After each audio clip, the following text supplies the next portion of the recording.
Olá, alunos da Educação para Jovens e Adultos. Sejam muito bem-vindos a mais uma aula aqui na TV Araxá Educa. Eu falo com vocês agora da EJA. Vamos aí para os anos finais, o nível 2 da EJA. Eu sou a Dayana, professora de língua portuguesa. Vamos lá? Na aula de hoje falaremos de lendas indígenas. Lembra que falamos antes, em outras aulas, sobre mito e sobre lenda? Vimos aí as diferenças. Vamos rever aqui rapidinho para a gente lembrar o que foi dito. Falamos aí sobre mito, que nós temos também a mitologia indígena brasileira, é lógico que temos.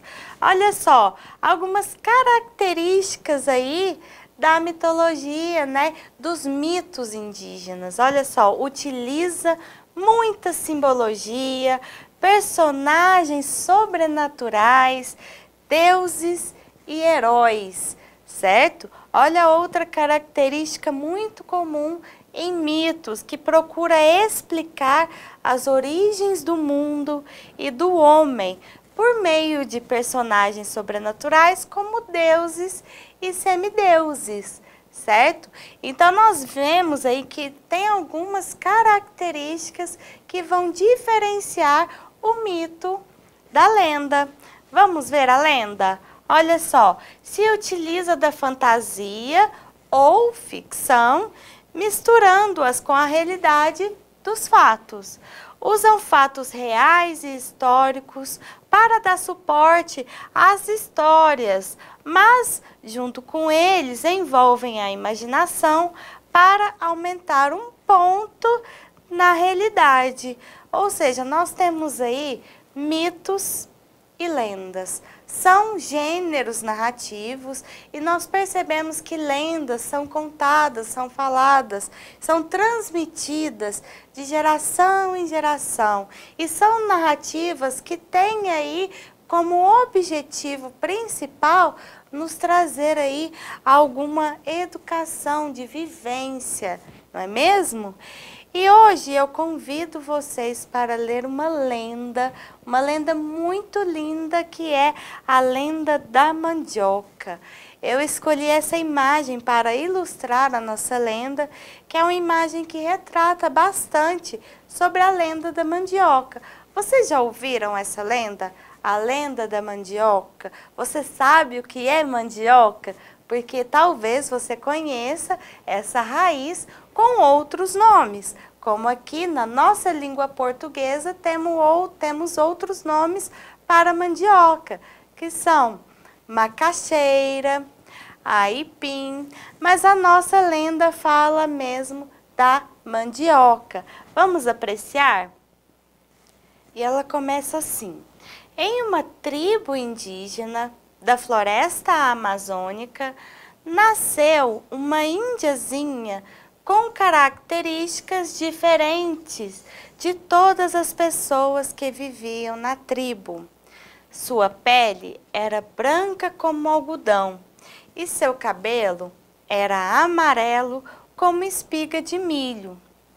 Sua mãe lhe deu o nome de Mani. Mani era tratada como uma joia. Todos queriam vê-la, pois achavam que ela era um presente de Deus. Mas tanto cuidado não evitou que Mani adoecesse. O pajé usou todos os remédios que conhecia, mas Mani acabou morrendo.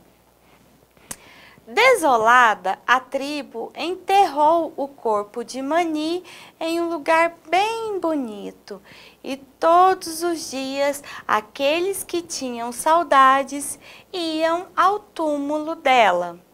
Um dia, alguém notou que onde Mani foi enterrada, havia nascido uma planta que ninguém conhecia.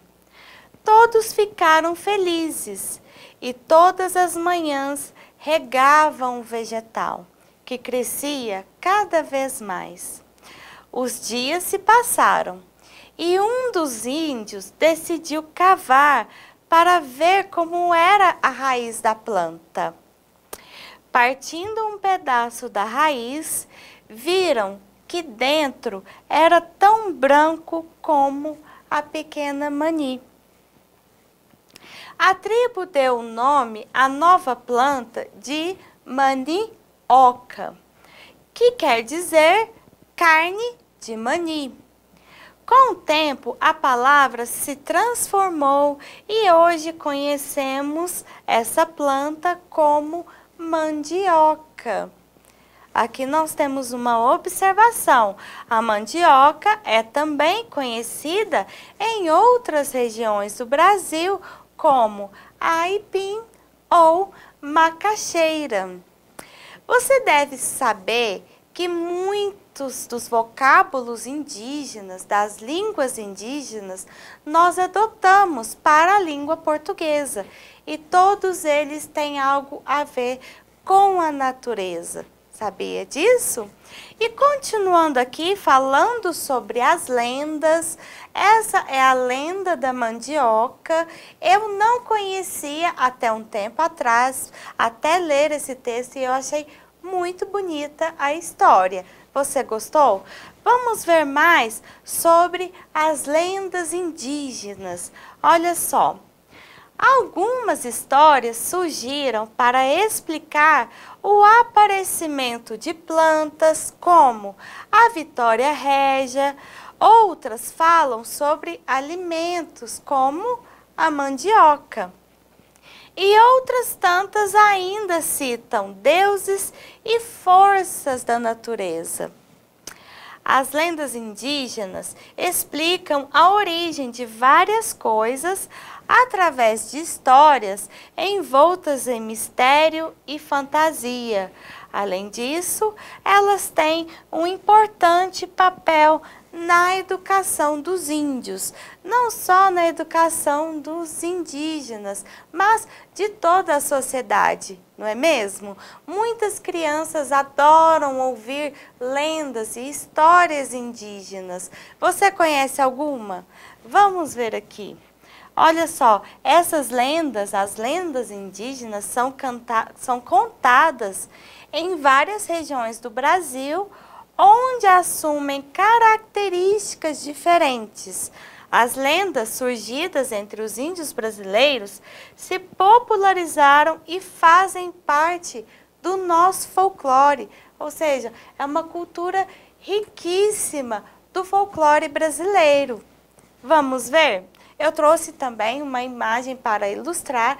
Essa imagem foi extraída aí, é uma ilustração de um livro que tem o título 12 Lendas Brasileiras, que é da Clarice Lispector. Eu achei também muito interessante, ó, trazendo plantas, os próprios povos indígenas, não é mesmo?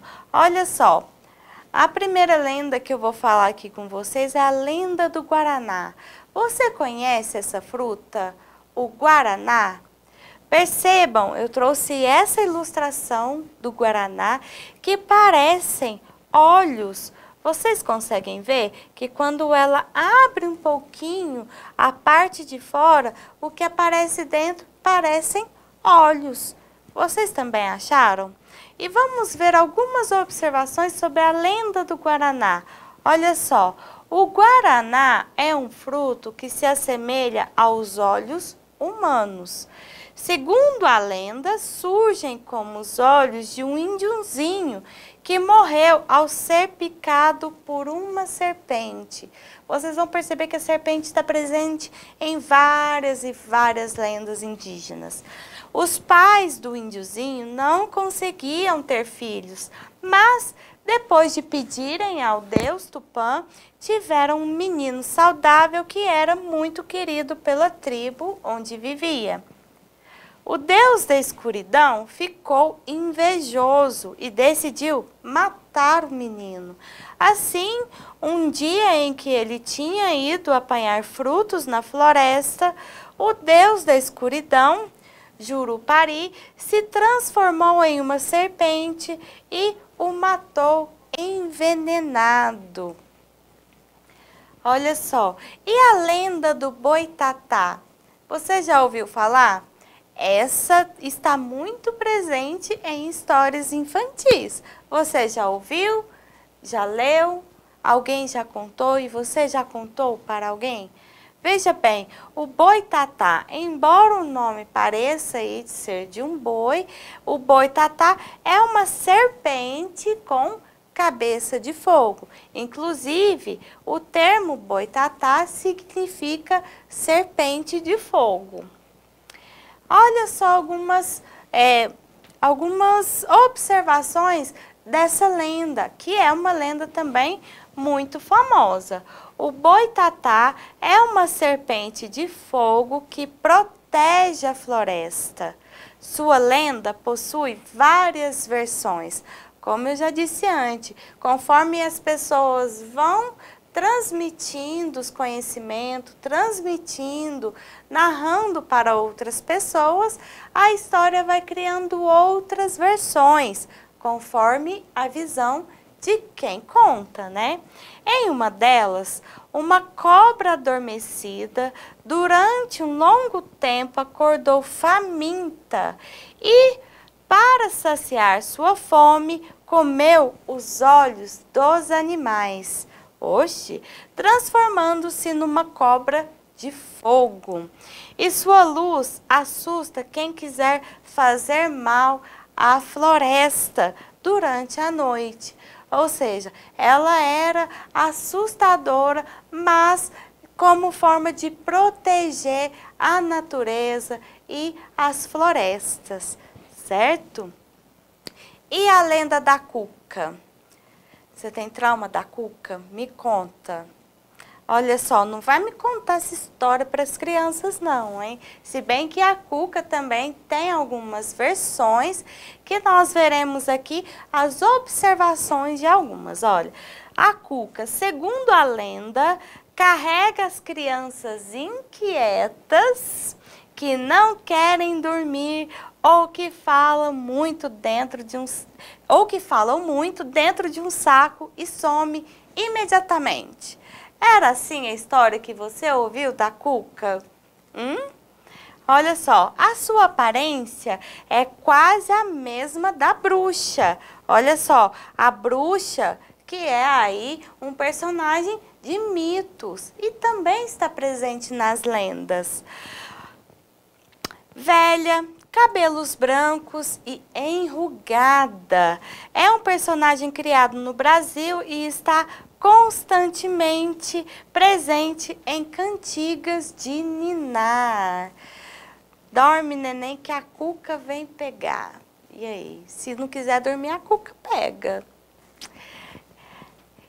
Então, nós vimos aí na aula de hoje algumas lendas, vimos sobre algumas lendas e existem várias outras. Temos aí a lenda do Curupira, a lenda da cuca, do Saci-Pererê e muitas outras histórias, muitas outras narrativas, né? E vimos as lendas indígenas, que são parte do folclore da nossa cultura brasileira, que são contadas em várias regiões do Brasil, onde assumem características diferentes. As lendas surgidas entre os índios brasileiros se popularizaram e fazem parte do nosso folclore, e a maioria delas tratando aí de proteger a natureza, certo? Essa foi a nossa aula de hoje sobre lendas. Vimos algumas lendas. Espero que tenham gostado. Bons estudos e até a próxima.